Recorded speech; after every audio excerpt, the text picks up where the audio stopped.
Labdien, dārgie draugi! Mani sauc Andris Kudors, un šis ir projekts Dāvida armija. Šodien runāsim par Jabecu sāpju bērnu. Atskatīsimies uz šo gadu. Es aicinu tev pārdomāt, kas ar tevi ir noticis šogad. Tuvojas gadu mija. Es aicinu meklēt garīgu vērtējumu, nevis vienkārši vērtējumu, bet garīgu vērtējumu, garīgas acis. Lūksim Dievu. Dievs Tēvs debesīs. Paldies, Dievs, par visu, kas šogad notika, gan labo, gan tas, kas mums nepatika. Jo viss kalpo labajām, viss kalpo, lai Tev pagodinātu, Dievs. Es lūdzu, Dievs, ka mēs savām grūtībām, ciešanām neskatāmies pasaulīgi, bet skatāmies ar garīgām acīm. Dievs dod mums garīgu redzi. Tavā tūmā mēs saņemam garīgu redzi. Dievs vādi mūs ar svēto garu. Svētī šo raidījumu, ka tam ir Tavs auglis. To lūdzam Kristus vārdā. Amen. Sāksim ar raksturvietu. 1. laiku grāmatā 4. nodaļā 9. pants. Bet Jabecis bija vairāk godāts par saviem brāļiem, un viņa māte bija nosaukusi viņu vārdā Jabecis, sacīdām es viņu esmu sāpēs dzemdējusi. Vārds Jabecis nozīmē sāpes un sēras. Vecās derības laikā vārdiem bija lielāka nozīme cilvēku vārdiem nekā tagad, jo tagad varbūt tiek piemeklēti fonētiski skanīgi, lai saskan ar uzvārdu. Varbūt kāds radinieks ir vectēvs vai vecmamma ir bijuši tajā vārdā saukti, kāds tev ir iedots. Bet tātad vecās derības laikā vienmēr, varbūt nevienmēr, bet bieži vien centās ar kaut kādu nozīmi. Katra zilbe nozīmē kādu saīsinājumu, varēja nozīmēt. Redzam, ka Ābrāmam tiek mainīts vārds uz Ābrahāmu, Sārai to par Sāru, un šiem vārdiem ir nozīme. Sāpēs dzemdējusi. Doma ir tāda, vecās derības kontekstā, ka tātad Jabecis liktenis ir noteikts, ka tur būs sāpes, būs grūtības. Tātad starta pozīcija ir negatīva. Starta pozīcija ir negatīva. Līdzīga situācija ir, kad Rāhele laiž pasaulē Beņjamīnu. Viņa mirst pirms nāves, viņai vecmāte saka, nebīsties, tev būs dēls atkal. Tātad atkal jau pirmais bija Jāzeps. Un tagad ir Beņjamīns, un viņi tiek mierināti nevis par to, ka viņa dzīve paliks, bet, priecājies, tev dēls ir. Bet kā Rāhele bēdās nosauc savu dēlu par Benonī? Tas nozīmē sāpju dēls, mans sāpju dēls. Atkal starts.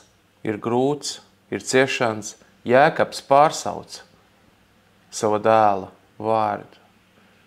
Ar nozīmi viņš izmaina tā kā viņa likteni. Es runāju tātad par vecās derības kontekstu, par tradīciju, kā vārdi tika likti. Bieži vien tur bija saīsinājumi no zilvēm, kas kaut ko nozīmēja arī par Dievu darbību, par pašu Dievu, par cilvēku likteni, par apstākļiem, kuros bērns ir piedzimis. Jēkabs pārsauc, viņš saka, nē, Beņjamīns. Tātad mans laimes dēls, vai citā tulkojumā varētu teikt, ka taisnā dēls. Ticībā viņš piešķir ne jau, ka viņš nerespektētu Rāheles ciešanas un bēdas, bet viņš ticībā ieliek citu vārdu. Dārgais draugs, nav tik svarīgi, kā viss ir sācies. Svarīgi, kā beigsies. Es runāju par tevi tagad. 2018. gadā es biju iegājis prieku vēstījis sludināšanā draudzē un klausījos Viļņa Gleškas sludināšanu, un viņš teica tādu teikumu. Nav svarīgi, kā viss sācies, bet svarīgi, kā beigsies. Es toreiz pamodos pēc daudziem gadiem azartspēļu atkarībā. Manī atkal uzausa cerība. Cerība ir liela lieta. Cerība ir fenomens. Apostols Pāvils to min kopā ar ticību un mīlestību. Tātad tas nav mazsvarīgi. Ir azartspēļnieki, kuriem nav cerības, kur netic Dievam. Daļa no viņiem taisa pašnāvības. Kāpēc? Nav cerības. Mums tā nē. Mums ir. Jēzus ir mūsu cerība. Dievs demonstrē savu mīlestību arī pret grēciniekiem. Jēzus nāk glābt tieši grēciniekus. Viņš saka, slimiem vajag ārsta. Slimajā gārs. Nav svarīgi, kā viss ir sācies, svarīgi, kā beigsies. Es aicinu skatīties uz ne tikai šī gada notikumiem, 2024. bet visa tava mūža notikumiem ar garīgām acīm. Tā grūtā starta pozīcija ir augsne. Pat ja tur ir trūdi, tie trūdi palīdzēs augt jaunajam asnam. Tu esi jauns radījums, ja tu esi Kristū. Ja tu vēl neesi, tad padodies Dievam un kļūst par jaunu radījumu viņā, un tev būs cits liktenis. Mēs šodien runāsim par likteni. Lasām 1. laika grāmatā 4. nodaļā 10. pantu, tātad tālāk, kā bija ar Jabecu. Un Jabecis piesauc Izraēlu Dievu sacīdams, kaut tu mani svētīdams svētīt un paplašināt mans robežu, un kaut tava roka būtu allaža ar mani, un kaut tu mani pasargātu no nelaimes, ka man nebūtu jācieš sāpes. Un Dievs lika tam notikt, ko viņš bija lūdzis. 1. laika grāmatā tur ir uzskaitījums. Tajās nodaļās ir uzskaitījums, ir kurš kuru dzemdinājis. Tātad kāda ir pēcteči, kāda ir raduraksti. Un tas viss ir svarīgi Izraēliešiem. Un caur to ir redzams, kā, piemēram, no Dāvida saknes bija jāpiedzimst Marijai. Arī Jāzeps, Jēzus aučtēvs, arī bija no Dāvida saknes. Tad tam visam bija nozīme, jo tas viss demonstrēja praviešu teiktā piepildīšanos. Ko Jabecis lūdz? Tātad tā starta pozīcija Jabecam, lūk, viņam ir liktenis, it kā nosprausts, slikts liktenis. Viņš piedzimst grūtībās, viņa māmiņa cieši, tiek iedots vārds Jabecis sāpes, tātad ar domu, ka visu mūžu iespējams viņš būs sāpēs. Ko Jabecis dara? Jabecis pagodina Dievu. Ar ko? Ar to, ka viņš tic, ka Dieva rokās ir likteņi. Ka Dievam ir vara izmainīt likteni. Tavēju arī. Dievs izmainīja manu likteni. Viņš izmainīs tavu, varbūt jau ir izmainījis, slavu Dievam par to. Bet ja tu redz, ka tev vēl vajadzētu, tad rīkojies kā Jabecis. Tā tad ir starta pozīcija. Tā ir slikta, tur ir ciešanas. Bet starta pozīcija visiem ir slikta. Kopš Ādama, grēkā krišanas, visu cilvēku starta pozīcija ir slikta, tikai ne visi to apzinās. Jo visi ir grēkojuši, visiem trūks dievišķās godības. Mēs redzam, Pāvils romiešiem skaidro, ka caur dēļ Ādama grēka visi piedzimst grēcīgi. Nesen skatījos tādu video, kur arī viens mācītājs sludināja par to grēcīgumu un to, ko sauc arī par iedzimto grēku. Un viņš rādīja, mazi bērniņi bija, kas meloja. Un kur nav mācīti melot? Kāpēc viņi melo? Tur kaut ko ēdis kūku, var kaut kādu to krēmu nosmērējusies, viss seja zaļā krāsā, un viņam prasa, teica vai mamma, tu ēd to kūku? Nē. Bērniņš galīgi mazs, es nezinu, cik viņam tur ir, 2 gadiņi varbūt. Nē, neēdu. Tiešām neēdu. Un tur tā komiski tas viss uztaisīts, un tad viens ir šokolāde ēdis vai šokolādes kūku, un viss seja arī, ja. Un viens smieklīgākais piemērs bija tāds, ka viens bērniņš puisīts sasmērējis, apzīmējis spoguli. Un tagad viņam mamma prasa, kas apzīmēja spoguli. Tu? Nē. Kurš tad? Viņš saka, Betmens. Betmens apzīmēja spoguli. Tas bija tāds smieklīgākais piemērs. No kurienes? Viņi taču nav mācīti melot. Kāpēc viņi melo? Kāpēc bērni nepaklausa? Tāpēc, ka miesas prāts jau no dzimšanas ir tāds. Nekas nav jādara. Nekas nav speciāls jādara, lai cilvēks atrašot grēku. Kāpēc? Tāpēc, ka Jēzus saka, no sirds dziļumiem nāk grēks. No sirds dziļumiem.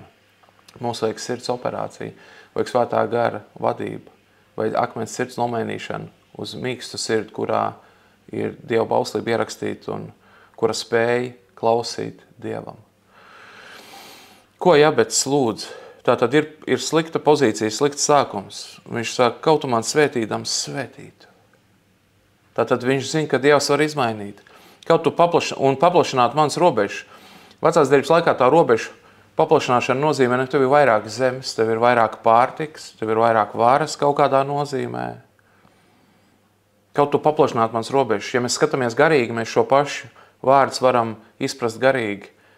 Atceramies, ka absolūtā zemē, ejot iekšā, Dievs saka, es neizdzīšu uzreiz visas tās tautas ārā, lai nesavairojas zvēri.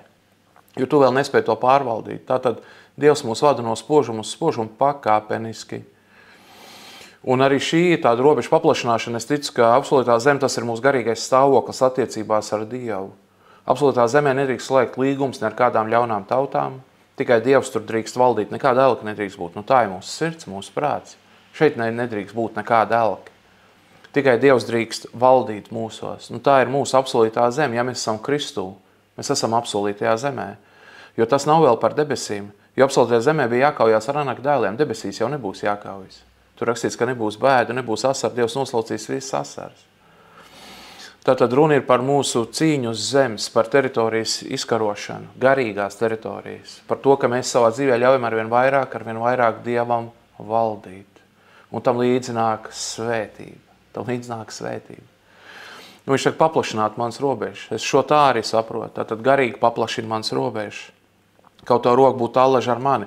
Runa ir par garīgu intervenciju no debesīm. Dieva roka, tas nozīmē viņa spēks, viņa darbība, viņa varas demonstrācija.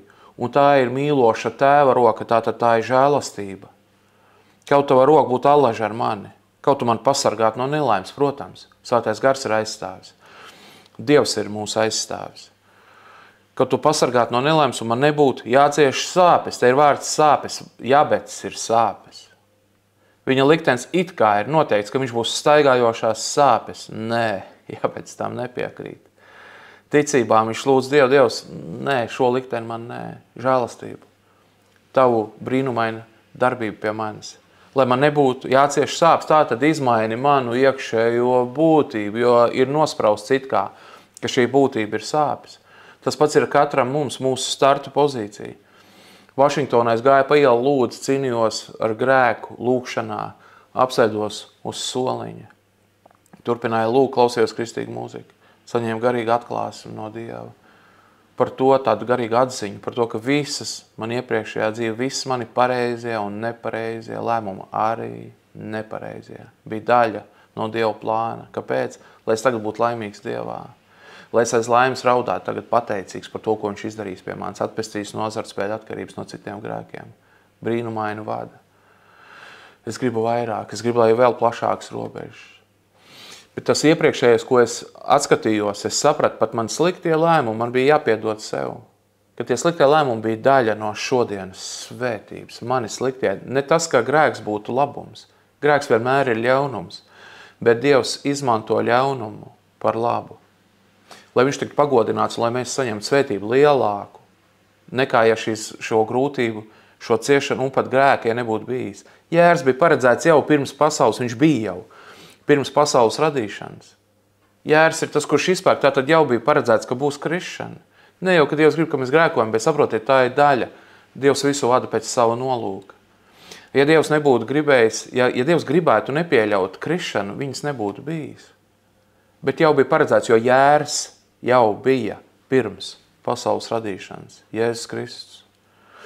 Kaut nebūtu jācieš sāpes, un te ir fenomenāli, un Dievs liktam notika, ko viņš bija lūdz. Lūk, tā tad ir uzskaitījums, ir radu raksti, tas dzemdināja to, tas to, un pēkšņi Dievs mums it kā apstādina.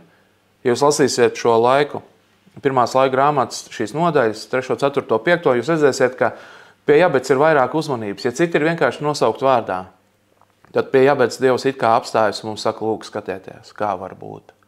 Redziet, kāds sākums bija, grūts, bet tas ir visu cilvēku sākums Ādama kritiena dēļ. Ir tikai tie, kas neapzinās to un domā, ka viņi ir spējīgi, viņi var, viņi redz, un mēs lasām atklātas grāmatā, nu nē, tev liekas, ka tu vari. Tātad, ja tas ir bez Kristus, tātad īstenībā nevari. Bet ar Kristu vari.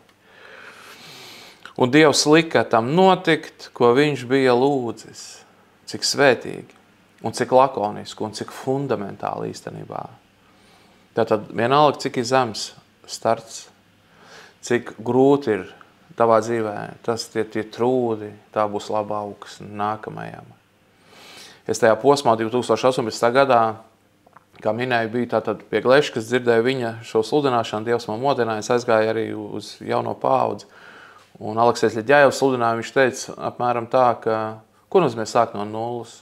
Kas viss iepriekšējā dzīve, tas neko nenozīmēs? Nē, nav tā, ka sāk no nulles, tātad viss nāk līdzi.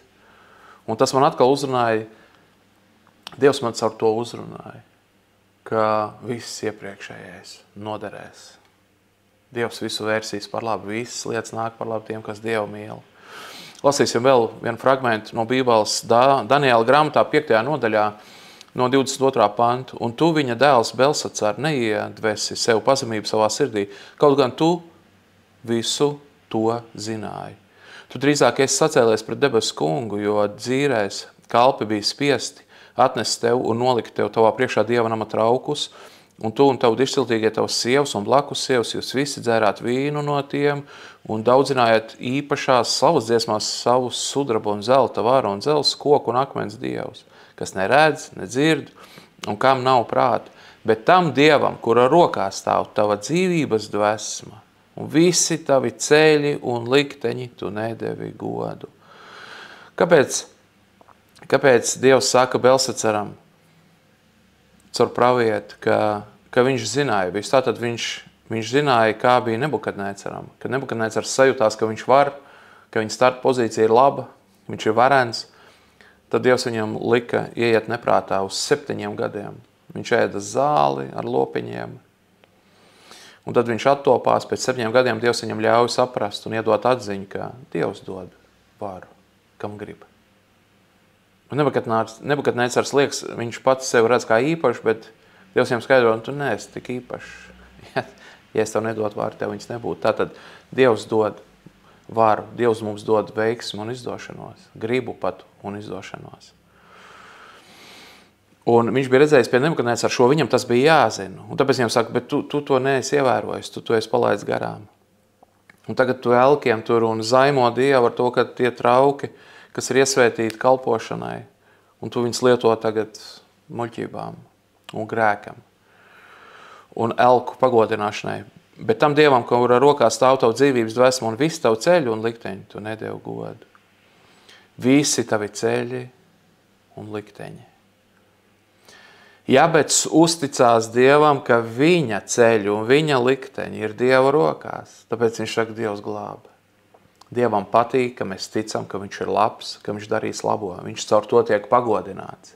Jo mēs uzticamies, mēs paļaujamies. Dievam patīk, ka mēs ticam spilgti un daudz, ka mēs ticam, ka viņš darīs labo mums. Kāds ir pamatojums tam? Jēzus Kristus asinis. Par taviem grēkiem ir samaksāts. Tāpēc tu drīkst ticēt droši un spilgti. Nu tāpēc tev nav jābūt ideālam. Sātans tev pieprasa, lai tu esi ideāls. Viņš maskējās tā caur bausli. Bauslis ir svēts un labs, kā Pāvils saka, bet tas nedod spēku viņu izpildīt. Bausļu funkcija ir vienkārši dot mums grēku atziņu. Ko vajag, lai mēs atgrieztos no grēkiem? Lūk Dievam piedošanu un lūgtu Dievam atpestīšanu un glābšanu. Lūk, Jabets tā dara. Belsacārs nesaprot, ka viņa liktenis ir Dieva rokās. Viņš slikti beidz.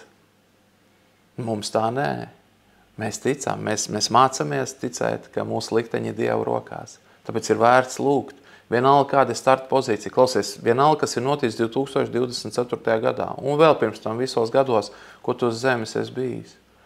Skaties uz to ar garīgām acīm. Visam bija jēga un ir jēga, bet tikai tad, ja tu padosies Kristum.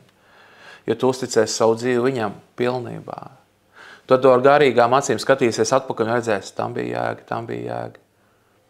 Ja viss būtu noticis citādāk, tā tad būtu bijis jānotiek citādi. Bet ja notika tā, kā notika, tā bija jānotiek. Psalms 14. 6. pants. Jūs nievājat nabaga padomu, bet tas kungs ir viņa patvērums. Ak, kaut Izrēlam no Ciānas nāktu palīdzība. Kad tas kungs reiz vērsīs uz labu savas tautas likteni, tad Jēkabs priecāsies un Izrēls līksmos.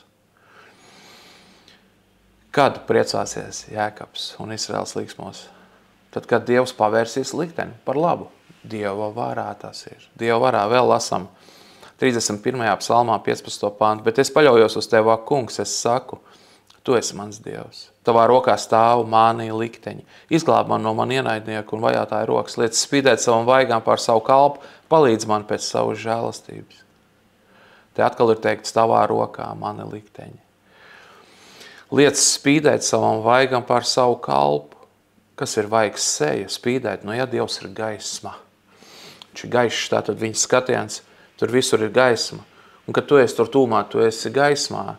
Dievs saka, Ābrahamam staigā savu Dievu priekšā, tad tu būsi taisns. Tātad Dievu priekšā, tur, kur tev gaisma spīd, tur tu negrēko. Kas notiek Dievu tūmā? Kad tu esi pielūgsmē. Kad Dievu gars tev pieved sev tūmā. Garīgā nozīmē. Kas tur notiek? Tur notiek daudz kas. Un cita starpā tur notiek tas, ka grēks atkāpjas, iekāra atkāpjas. Kārdinājums atkāpjas. Iekāra uz jebkādu grēku atkāpjas. Un pazūd bēdas par kaut ko, ko tu nedabūji, par kaut ko, kas bija slikti tavā dzīvē. Un likteņi ir dramatiski. Likteņi ir dramatiskāk. Tie drāmas, ir fasādes, staigājošās fasādes. Tiklīdz mēs kaut ko parunājam dziļāk ar cilvēkiem pasaulē. Nesen runāju ar vienu karjeras ziņā veiksmīgu cilvēku. Lūk, atzinās, ka depresija un kas tik nav. Viņš teica, ka pat sports viņam nepalīdz. Tā kā apstādināt to stresu, kaut kādu depresiju, drūmās domas, kas smadzenes neatslēdzās, turpina rullēt, tā kā vilciņš iet. Es viņam liecināju, es pie Dieva veldzējos. Tā bija iespēja liecināt par Jēzus Kristu, pie Dieva veldzējos. Viņa tuvumā tas viss atkāpjas, viņa tuvumā atskaties uz savu pagātni. Un redzi garīgi, ka tam visam bija jābūt, lai viņš tev vestu no spožuma uz spožumu. Tikai dodies, tikai nepadodies. Dodies Dieva virzienā. Tiem, kas Dievu mīl, visas lietas nāk par labu. Jesais vēl noslēgumā vienu rakstviet, Jesais grāmatā 61. nodaļā, 7. pants. Par jums nodarīto kaunu jūs saņemsiet divkārtēju atlīdzību. Kauna vietā tie priecāsies par savu likteni, tie mantos savā zemē divkārtēju īpašumu, un tiem būs mūžīgs prieks. Jo es, tas kungs, mīlu taisnību un ienīstu laupījumu. Es tiem došu viņa algu pēc taisnības un derēšu ar tiem mūžīgu derību. Kura derība ir mūžīga? Jaunā derība. Tas nozīmē, ka Jēzus nomirst par mums, mēs ticam, ka pietiek ar viņu upuri, ka viņa upurs ir pilnīgs. Mēs pieņemam to. Mēs uzņemam to. Mēs viņu ēdam kā dzīvības maizi. Viņš saka, ka jāēd, viņš ir kā dzīvības maizi, nozīmē, mēs viņu garīgi uzņemam sevī. Un mēs iegūstam mūžīgu dzīvību. Kurš tic, tas dzīvos mūžīgi, tas nemirs, Jēzus saka. Mūžīga derība, mūžīgs prieks, te ir teikts mūžīgs prieks. Un lūk, lai tu un es, lai mēs būtu mierīgi un laimīgi, pat tad, kad apkārt ir grūtības, kad ir vētra, mums jāpieķers pie kaut kā, kas nekustās, kas ir nemainīgs. Vētra viss iet uz riņķi. Drāma ir cilvēku dzīvēs. Ir kaut kas, kas nemainās, tas ir Dievs, viņš ir nemainīgs. Tātad pie viņa pieķeros, esmu mierā, stabilitātē, nekas vairs nekustās. Ir miers. Un būs mūžīgs prieks, svētā gara auglis ir prieks. Tātad, ja tu gribi, ka tavs liktenis izmainās, un tu priecājies par savu likteni, tad nevajag palikt tajā vētrā, tajā visā, kas te pasaulē ņigu ņāgu iet, viens otram nodara pāri un cerības nepiepildās pasaulīgās. Mums ir cita veida cerība. Tad atslēdzies no tā un pieslēdzies tam, kurš nemainās. No kura staro mīlestība, miers, prieks. Un tas tevī ielīst iekšā. Ir rakstīts mīlestība ieliet ar caur svēto garu mūsu sirdīs. Tātad, kas bija Jabets stāvoklis? Sākuma pozīcija slikti. Sāpes it kā uz visu mūžu paredzams. Nē. Vienalga, ko cilvēki domā par tevi, vienalga, ko viņi spriež par tevi. Nē. Ko Dievs domā? Kā viņš izlēms? Tā. Pēc tam ir lūkšana. Tātad Jabets nepadodās tajā. Viņš konstatē patiesību. Ir slikti. Viņš nepadodās. Viņš iet pie Dieva. Dievs, kaut tu mani svētītu. Kaut tu mani svētītu. Kaut tu sāpes novērst. Ir vārds sāpes lūkšanā iekšā. Viņš saka, izmaini to būtību manējo. Pēc tam viņš saka, lai tava roka ir ar mani. Tātad ir runa par garīgu intervenciju, par brīnumainu Dieva iesaistīšanos. Pārpasaulīgu, pārdabisku. Nekas tur nav dabisks, nekas tur nav naturāls. Dievs darbojas brīnumaini. Tādu iesaisti Jabets vēlas un lūdz. Un viņš saka, un tad, lai noņem sāpes. Un Dievs atbild, tā tad ir transformācija. Dievs izmaina viņu. Viņš vairs nav sāpju bērns. Viņš ir garīgs laimes bērns. Es to arī tev novēlu. Lai Dievs tev svētī. Lūksim Dievu. Dievs tās debesīs. Es tev lūdzu, ka tu palīdz visiem Jabeciem, kas ir Latvijā. Visiem, kuriem starta pozīcija ir grūta. Varbūt turpinās grūtības. Dievs lūdz iesaisties, ka beidzās. Visas tas, kas nāk no paaudzēm, vienalga, kādi tur ir bijuši lāsti, kāds grēks ir nācis līdzi. Dievs, ka viss šīs paauģa lietas beidzās pie tā, kurš tagad skatās šo raidījumu. Ka pie viņa beidzās, viņš ir jauns radījums un viņa ir jauns radījums. Dievs tevī lūdzu, darbojas brīnumaini, lai tavu brīnumainā intervences sākās. Lai tu pārtais to likteni, lai izmaini būtību, lai tās sāpes aiziet projām, Dievs, ka ir tava svētlaimība garīgā, tavā tuvumā, tur, kur ir tavs vaiks, tava seja, Dievs, tur ir gaisma. Un tur tad ir miers un visu veidu dziedināšana. Lūdzu, Dievs, darbojies tā pie katra, kurš skatās. Dievs dod mums redzēt garīgi 2024. gadu un visu savu mūžu. Dievs svētī visus, kas skatās, lai nākamais gads ir labāks par iepriekšējo. Lai tur ir daudz tavas svētības, Dievs, es lūdzu tavu žēlastību Kristus upura dēļ, Kristus asiņu dēļ. Mēs ejam pie žēlastības troņa bez bailēm. Dievs svētī visu Dāvida armiju, kas tiekas klātienē, Dievs, kur ir jau brīvībā, Dievs patur viņas brīvībā, kuri vēl cīnās, Dievs izved viņas brīvībā. Svētī Dievs mūsu draudz, Kristus draudz, Dievs svētī visus Latvijas kristiešus.